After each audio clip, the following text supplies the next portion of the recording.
Alrighty, and welcome back to the Mother-Daughter Disney podcast. My name is Amanda. I'm here with my lovely mother. Hi, I'm Jeanette. And today, my mom and I were having a conversation a while ago about Disney, and I feel like we've talked about this in a lot of episodes, but I wanted to make a dedicated episode to this of what is the actual cost of Disney and how much is your $200 ticket to Magic Kingdom really worth. Oh, okay. Because I feel like we talk about that a lot, that it's like Disney is expensive. You know, there's no going around it. It's expensive. And this podcast too is not even going to factor in travel or hotel, honestly. We're just talking about the cost. Okay. Yeah, this is a surprise to me. I didn't know what this podcast was going to be about. So again, so we're talking about what is the actual cost of Disney? What do you actually get out of your $200 ticket to Disney? So first, we're going to go through all 4 parks. We're going to start at the top, though. We're going to start with Magic Kingdom. Well, this is before we even get started, this is a very debated topic. It is, yeah. People have very hot responses to this. You got people who say it's absolutely ridiculous. I mean, you know, I'll say something about Disney and people, oh my God,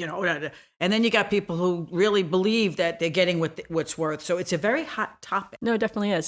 So, all right. So in Magic Kingdom, so if you go on the Walt Disney World website, you can filter in like the things to do tab basically, and it filters a bunch of stuff. Now I went through and I kind of did my own categories for all of the things that you can do in the parks themselves, because some of them are a bit repetitive and some of them I feel like are inaccurate in my opinion. I think some of the tabs are like inaccurate on the Disney website, but anyway though, so in Magic Kingdom, the average ticket price in the range for Magic Kingdom ticket prices go from $129 to $209, right? With the average price being around $169 to $185. That's usually what we pay, because we go. Now this of course depends if you're going for one park one day, you're only going to Magic Kingdom for the one day, or again if you're buying maybe like a 3 or 5 or 6 day park brings pass, the price down, right? Yeah, the price will differ. So for this, again, it's all going to kind of depend how much the ticket itself is going to cost. So again, if we're going to say $169 is your average Magic Kingdom price, this is, I would say, is on the top tier in comparison to other theme parks. But on the website, let's look through. For rides, there are 21 official rides in Magic Kingdom. So again, I have them all listed. Literally, I'm not going to go through every single one. But again, we're including some of like the major rides like Tron, Tiana's Bayou Adventure. We have the Jungle Cruise, Space Mountain, Big Thunder Mountain, to all of like the more, I'd say in quotes, like kid-friendly rides, like It's a Small World. We have Jungle Cruise, the Winnie the Pooh ride, Peter Pan's Flight. Again, 21 rides.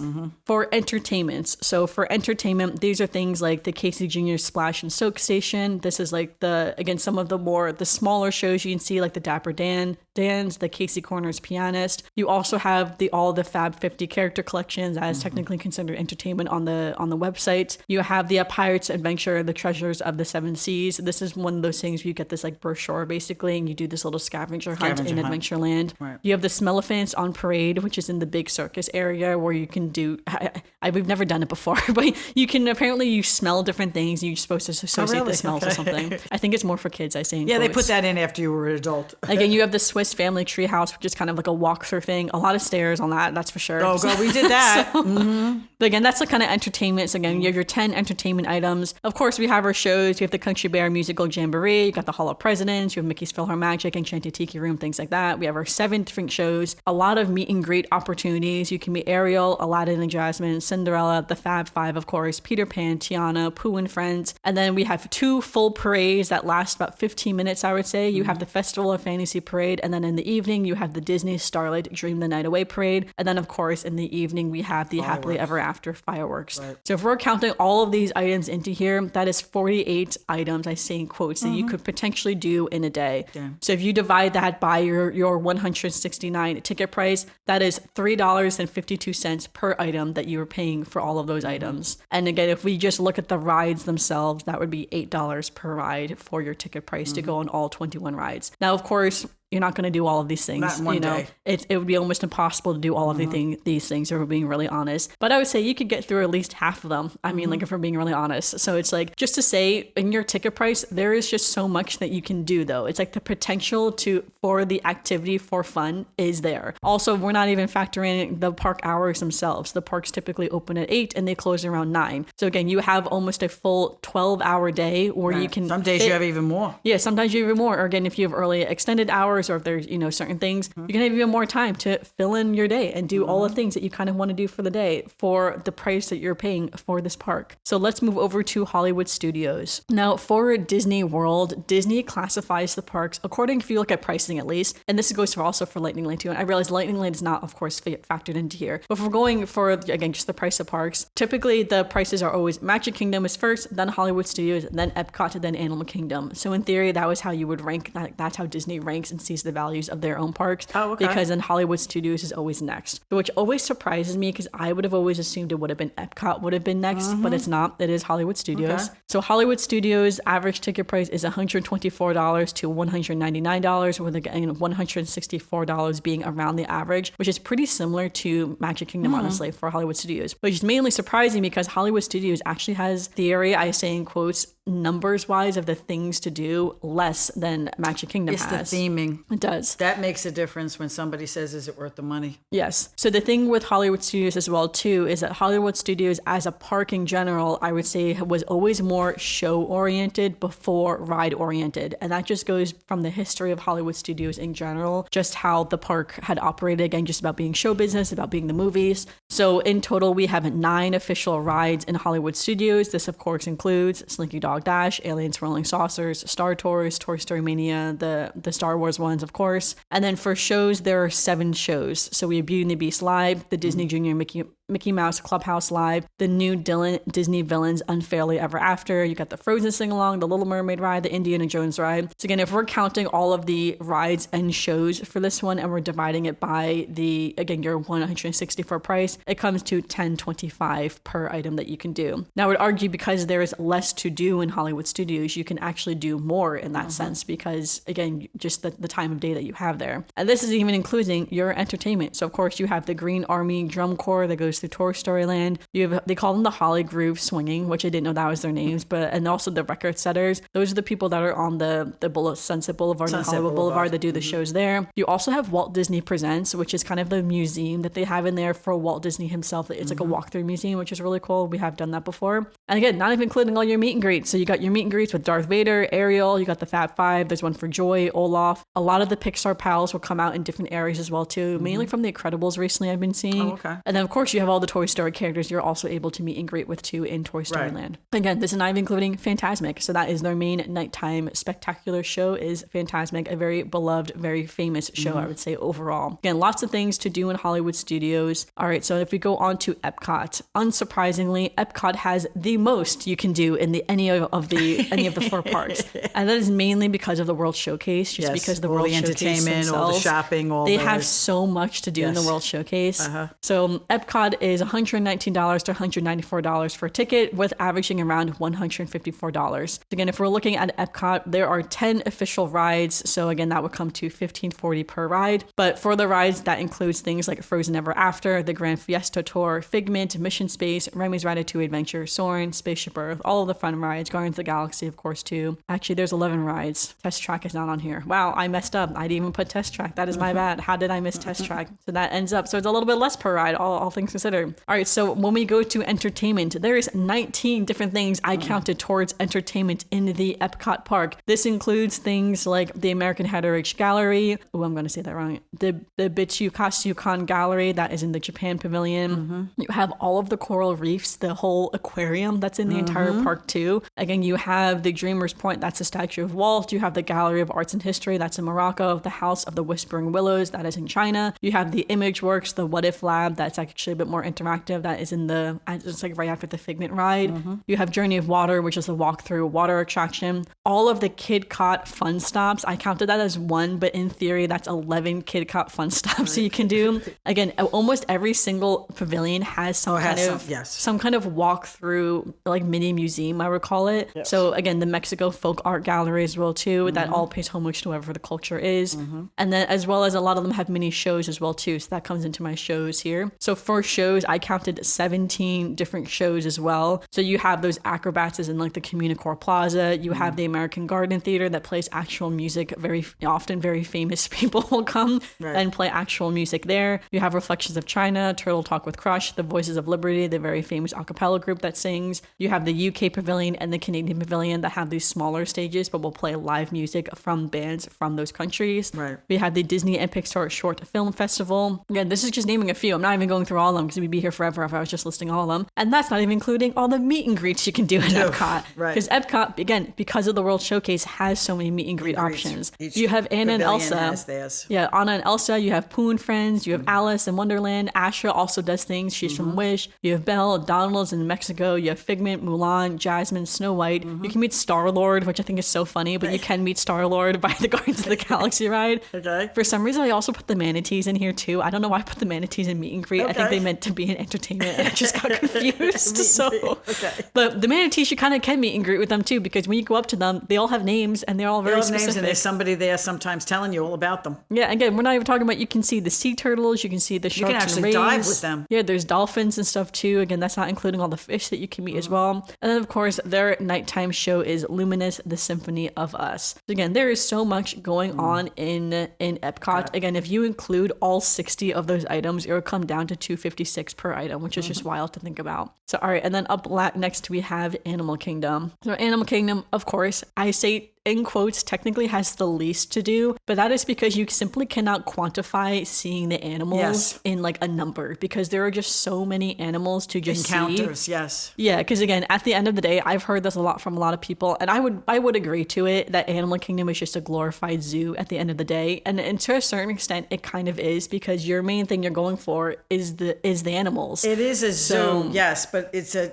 zoo theme park. It's basically. an immersive. Yeah, it's an immersive more experience. Zoo. Let's put it that way. It's like, it feels more than a zoo, because it does feel like a theme park when you walk around it, but it's based around the zoo elements of the animals. And to count every single animal that's there, to count every single animal exhibit that you can see, it's just there's no number for that. It's just everywhere. So for the things that we can quantify, we have our average ticket price being $119 to $179, with the average being $144. So all right, so for rides, of course, it has the least amount of rides in all the parks. So it's officially only 6 rides. Now, they are technically building another land right now, so that's probably going to have maybe 2 more rides. Again, if Dinoland USA was still around, we would have had those 2 extra rides in there to make it 9 rides, to make it 8 rides. But yeah, technically we got our 6 rides. Flight of Passage probably being the most popular one, Expedition Everest, Kali River Rapids, the Kilimanjaro Safari, and the Navi River Journey. I also included the Wildlife Express train here as well too, since trains are a ride. So for our entertainments,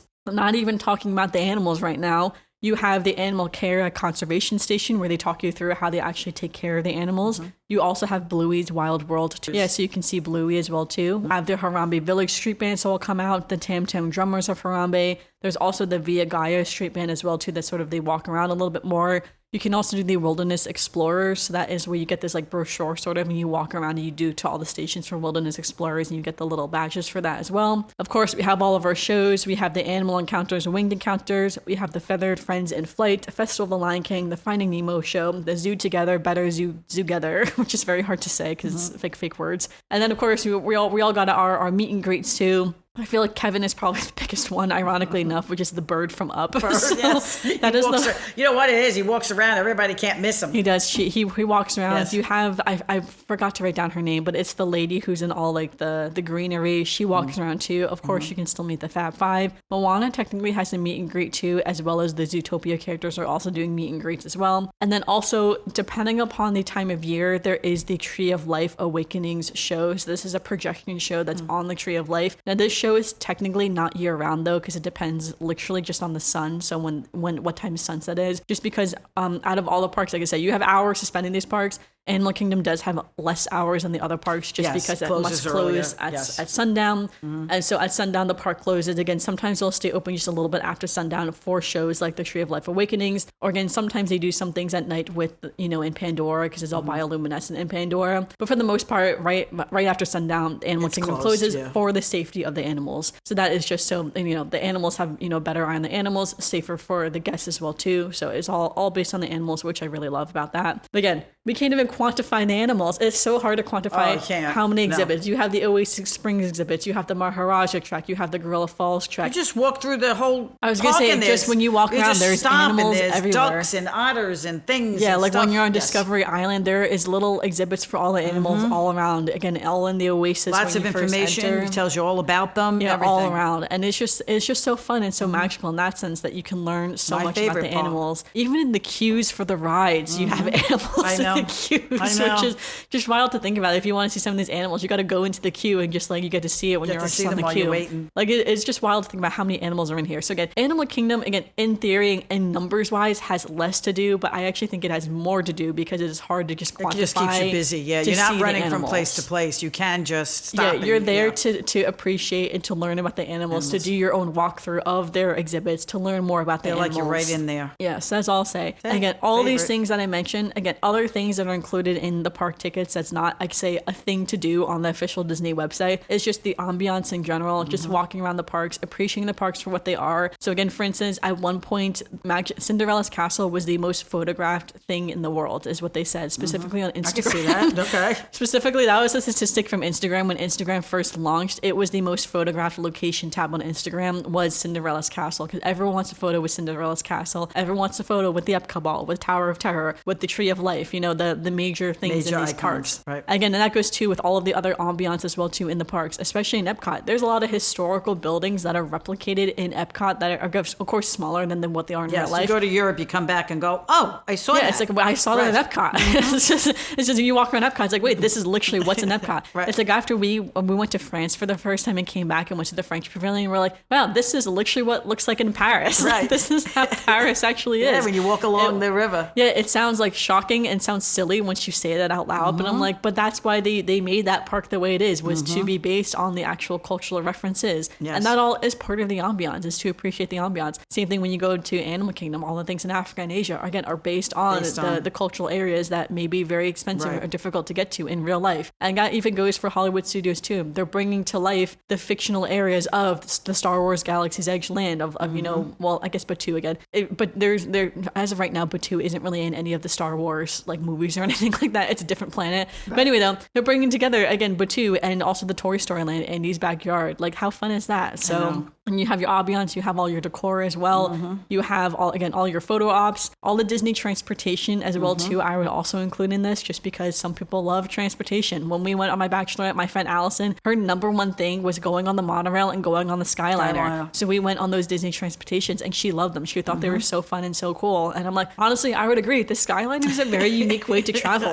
It's like, as someone who doesn't go skiing, because me and my mom, we do not go skiing. No. When else are you really going to be in a gondola? You know? Very rare, unless you go to a certain country that uses That's it. That's what I'm saying. It's like, unless we're going to like Switzerland or something like that, and you're going to go up a mountain. But even then, a lot of people go up the mountain to go skiing. And it's like, we're not going skiing. No, it's like, when else do you just get to sit in a fun little Skyliner and just hang out? And that's also not even including all of the holiday decor. So again, if you're going for Halloween, or if you're going for around the Christmas holidays, those parks are fully decked out for those holidays. Yes. If you're going for a festival, it's like the topiaries and Epcot, to me, for Flower and Garden, is one of my favorite things about Epcot, is to see those topiaries. When else do I see topiaries in my everyday life? Right. Literally never. I was like, no one's really upkeeping topiaries like that ever. Like, it's like, there's just one of those things that's like, I feel like that's what adds to the magic and to, again, what you're paying for to go to the parks is for these elements, to see these items. Obviously, there's always negative things about any theme parks. I feel like the biggest thing that most people say that the money is not worth it is because of the crowds and because of the weather, because of the heat specifically. Right. Well, Okay, I've been listening to you, and I agree. I mean, I'm just sitting here agree. Unfortunately, in this kind of a podcast, we need somebody sitting here who hates Disney. Yeah. And I've got a couple of friends who do. Yeah, that's what I'm saying. They hate Disney. I know people I say who don't Disney, like it. and they go, oh. Yeah. Okay. I don't say anything. Don't get into it, because everybody's got their own opinion. If you're looking at it, all the things you just went on and listed and do, and the ambiance and the whatever else is this. think about what you pay to go do something else. Well, okay, that's what I have next. Okay. Other prices of things to do. Yes, thank you. So let's go through this first real quick, maybe. So first we have other theme parks. I feel like this is the obvious. So I would say in comparison to Disney, Universal's probably the only other theme park that, at least in America, that really compares Right, if you're traveling to the same to a level. park, right. So Universal ticket prices are around $119 to $169, which is almost the same Almost as similar, Disney. right, okay. I would argue you do get similar experiences in Universal as well to Disney in that sense, but again, similar prices overall. Right. The next I would say maybe would be Busch Gardens. Again, that's a very major theme park. It's around the entire U.S. Oh, I forgot to put Six Flags in here. I did look up the price for Six Flags and I didn't write it down. Busch Gardens, around $60 to $125. For Dollywood is around $100. So for Six Flags, the prices really depends because online it said if you buy your Six Flags ticket online, it is significantly less than when you buy it in the store. So Six Flags ticket online, I think is around $50 to $60 online. Sometimes it can be less, around $30. But again, if you're buying it at the gate, it can be upwards of $100. And then of course, we also have Hershey Park as well too. I did Hershey Park just because that is where I live in my immediate area. That is around $60 to $85. Now again, for the other parks that are not Universal and Disney, you can argue it's like, yes, you can do a lot of these other things in these parks as well. It is a lot less money, but I would say you don't have all of the same show options. You don't have all the same entertainment options that are there. Like, yes, there are definitely rides that are there, but I would say those show, the entertainment, the ambiance, the decor, in my opinion, It's not the same. It's not the same. No, it's not Not the to same. say they're You're not going fun. to an amusement park. Yeah, it's like not to say that it's not fun. I love okay. Six Flags. I love Hershey Park, but Right. again, they're not the same Well, as did you bring it all the way down to where I live, where they have the seaside amusement parks? No, I didn't, because Oh. I think Boardwalk's a little bit Well, different. let me tell you something. You know how much money we've spent in the boardwalks when we've taken you to the boardwalk? Yeah, they can be You go to a expensive. night on the boardwalk, you go on 5, 6, 7 rides. That becomes very, Yeah, especially very for those expensive. you pay per ride usually. You pay per ride, or you buy a band. Some nights they give you a band night, but even the band nights, you were little. They used to be $50 for the band. I can imagine what they cost now. So when you think about that, you're in this little space that has maybe some really big roller coasters and stuff, but you're paying just to go on those rides. Yeah, again, you're not paying for the ambiance, you're not paying for all the extra shows, for the fireworks shows, for Right. the nighttime shows, things like that. So, all right, so let's get into a few other things that cost similar price points to Disney World and Universal too, if you want to be fair. That's, again, Disney World, you have your whole day. We have all those things we just listed in all the parks. So a Broadway show, the average ticket for a Broadway show is around $135, but for weekends and for an A-list cast, so for instance, some of the more famous Broadway actors, it's around $200 to $300 average definitely. for a Broadway show. For concerts, all right, so right now, currently touring, we have Ariana Grande is touring. Her ticket prices range from $162 to $231, with floor seats being $500 to $3,000. Harry Styles, his face value tickets ranged from $50 to $1,182. For BTS, their ticket prices were $50 to $500. For Noah Khan, his face value tickets were $50 to $150, but resale is averaging $500 to $780. Beyonce, face value $50 to $150, with resale averaging around $300 to $500. And then Taylor Swift, of course, face value $50 to $500, with the resale median price at $1,500. So again, if we're looking at concerts for Broadways for certain things, those concerts, a Broadway show is about maybe 2 to 3 hours at the most, sometimes even less, 90 minutes to 3 hours, I would say is what the concerts are. And then are around the same price, if not more, than an entire day in Disney. Right. And I would say, okay, let's finish it up. We have some sports here too. So sports is hard because your ticket prices really depend if you're going in season versus playoffs versus like the end game, so to speak. So for instance, in football, an average football ticket for American football is $123 to $500, with $300 being the average. But then if we get into, again, like some of the playoffs, so the NBA playoffs first round entry level tickets were between $160 to $250. Now, once you get to the conference semifinals and finals, the prices then went from $350 to over $800. Now, once you get to the finals for some of these other sports, it will depend who is in the finals, is what it said online. So for instance, in this past year, the New York Knicks at Madison Square Garden, the average price for those shows in the finals was $7,000 a ticket, with some of the mid-level tickets being around, again, $600 to $800. Right. But in general, to just get into the stadium, into Madison Square Garden, it was $3,000 to $4,000. Now let's go over to hockey. So in the Stanley Cup Finals, the get-in prices are around $600, with average ticket prices being around $2,300. Even regular hockey games have become so ridiculous. For the World Series, so again, baseball's a little bit different because baseball tickets tend to be a lot lower. So again, you can get a baseball range, ticket for maybe yes. $30 to $50 because that's partially because there are just so many games in general for baseball. But anyway, if we're looking at the World Series, the average prices span from $1,500 to $100 to $2,500. Again, that really depends though on the game number, the matchup of who's playing, where the games are being played. Again, just in general depends. So again, sports is a little bit hard because it depends who's playing for a lot of the sports. But then if we go back to football for a second, the average Super Bowl price is $7,500 to $8,100, with $3,000 being the absolute lowest, and the highest price ticket for football was $9,300 that someone spent. So again, just to say, Disney is expensive, but it's not the only expensive thing that's out there. No, is what it is. I think it's not.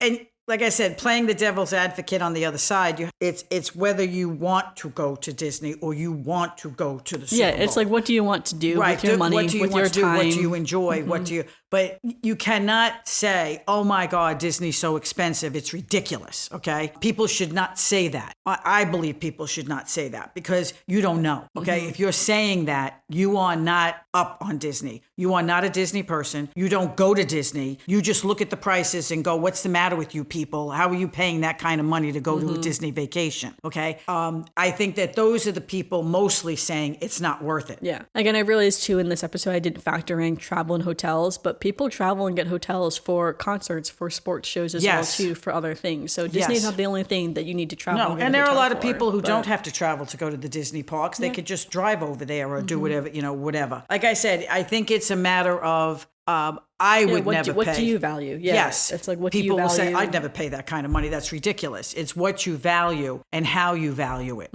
And people believe, those are people also, I think, believe it's a kid's park. You're going to go there, it's Disney. There's Mickey and Minnie and whatever. They don't understand what that park has, what it entertains. Yeah, that it has a lot more than just the things for kids. Yes. I think, again, too, it's like you said, kids, I feel like, the parks being overcrowded, the heat, and the other people's annoying children, I feel like it's like the top three things to hear why people don't like Disney. Yes. On top of the ticket prices, obviously. Like, the price is not worth it because of those three things. Right. And if that's someone's opinion, then I'm like, sounds good. That's fine. Right. It's like, you don't have to go. You don't want to go and you don't want to spend it's the like money. you don't have to go, that's for sure. Like, look at all these other things you just listed, then you can spend the same price and go do something else, whether it be a sports, concerts, Broadway, whatever it may be. Right. So, it's one of the, travel elsewhere in the world or something like that too. So again, there's plenty of things to do. But it's just one of those things I feel like we've talked a lot. It's like everyone says, oh, Disney is so expensive. It's like, well, it's expensive, but it's not like other things are less expensive. I also believe that Disney is, I can't explain it. It's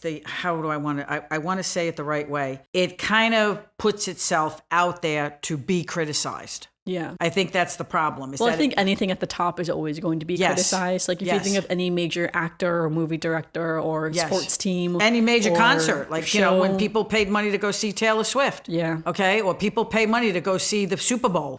Anything up there is it's always going to be the most highest criticized. Yes. It puts itself out there to be degraded and to be criticized. Yeah. It's like anything else. Like the more love you get, the more hate you get too, at the same time. Yes. So. And unfortunately, all you need is one person to make the comment and have everybody jump in. Okay. So I think that, like I said, it's always going to be a age-old debate of whether it's good or not good or worth the money, not worth the money. Like you said, you come to me and you say, I don't like Disney. Okay, that's fine. But don't ever say to me, what the hell are you spending your money on that for? It's so expensive. You could be doing other things. That's not the case.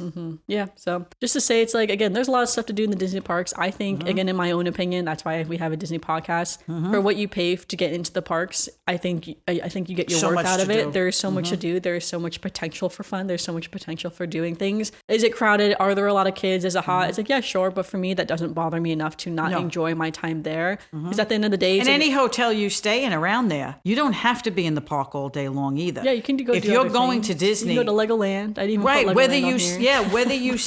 whether you stay in a I forgot SeaWorld, a but- low end hotel or a luxury hotel. Every hotel has a pool. Every hotel has activities for the kids and different things going on around the pool or around at night. They all do little things, s'mores nights or this or that. So even if you're going, it's not like you have to spend 24 hours in Disney dealing with the heat, crowds, the whatever. You can have your time around other things. Yeah, for sure. All right, so our Disney quote for this episode is from Walt Disney himself. This was a quote that Walt Disney responded back about him making, when he was starting up Disneyland, about him just doing it to make money on the parks rather than just making money in the movies. And Disney said, money, or rather the lack of it to carry out my ideas, may worry me, but it does not excite me.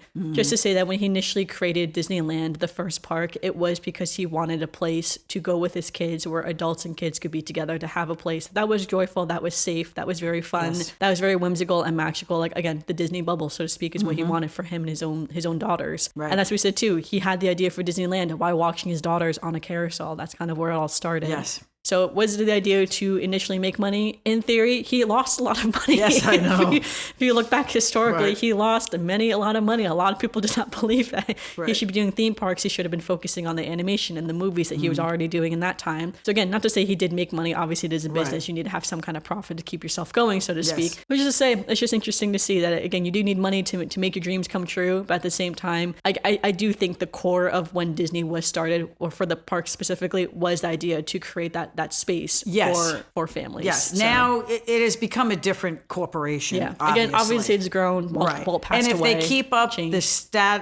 how should I say it, the level of integrity that they've had so far, and they keep up the service and the integrity and the cleanliness and everything else, well, then can't complain. Yeah, no, for sure. All right, do you have a Disney memory for this week's podcast? No, I think all the memories are just going. Just all the money you've spent. I'm looking at going, okay, we've been to that and that and that and that and that and that. And that. I don't think there's much of the, I mean, maybe the newest stuff, the newer little kid stuff, we have not done. No, we haven't done all of the newer little kid stuff. I've seen like really great reviews on some of it, especially like the Mickey Mouse Jr. Clubhouse in Hollywood Studios. I've heard that is the most fun thing for kids. Because if you watch the Mickey Mouse Clubhouse at home and then you bring your kids to that show, it's basically the show like in person. So it's like, it's very fun, has all the characters, a lot of fun music. People say, again, you can get kids like they need to move around for a little bit. They can't just stand in line all day. So it's a good option for them to get the wiggles out, so to speak. Well, when we're talking about memories, I do have to say something, because like I think about this for other reasons in the family, is that one of these days I'm not going to be able to go to Disney. And when I think of that, I know that we go together all the time and we make memories and we do things and we laugh and we have a good time, come back and we talk about it, and we, well, yeah, again, you're building your core memories there. Yes. I've seen posts that say, where people say, when my kids go to Disney without me, when I'm not here, I hope that they stop and think, oh wow, we did this with mom. And I'm getting kind of sad here, only because I know in my own family I can see that may change for somebody, for me. And I just feel that we make memories. I don't care where you go, any kind of amusement park you do, we make memories. And Disney wanted that. That's what he started as. He started as making a memory. He wanted people to go and have a magic place to say, this is magic. It's something we can enjoy without all of the other stuff that goes on around us. We don't have to worry about crime. We don't have to worry about politics. We don't have to worry about the war. We don't have to worry about, whatever else is going on, sickness, whatever. You go, you enjoy, you go home, and you remember the memories. And for me, that's worth the money for us. So we pick that because that's worth the money for us. I could be at fault here because we took you to Disney when you were little and you fell in love with it. If you didn't love Disney as much as you do, we wouldn't go as often probably, because like I said, I'm getting older and walking around the parks is a little tough, and heat is tough, and this is tough, and traveling stuff, and you do all this stuff, but you love it. And I love being there with you because it's fun. We have fun. We laugh, we adjust. We just go and enjoy the parks. And that's what I want to be remembered when I'm gone and you take your children to Disney. I want to be remembered of, this is what I did with my mom. My mom loved this, or my mom was really great with this, or, we really had a good time when we did all this. And that's what I want. And that's what Disney started it as. Yeah, no, for sure. Well, thanks everyone for listening to this week's episode of the podcast. Make sure you give us a review on Apple Podcasts, Spotify, or leave a comment down below if you're watching on YouTube. Follow us on social media, Almost Amanda X, linked in the description. Again, we'll have our dedicated Instagram post for this show. Let us know, what do you think of the dollar amount that you're spending on Disney versus what you get out of Disney? Again, what else would you maybe spend it on? Or is there anything that you consider something that you're getting out of Disney that we didn't mention in the episode? We'd love to know. But until then, we'll see you soon. Bye-bye.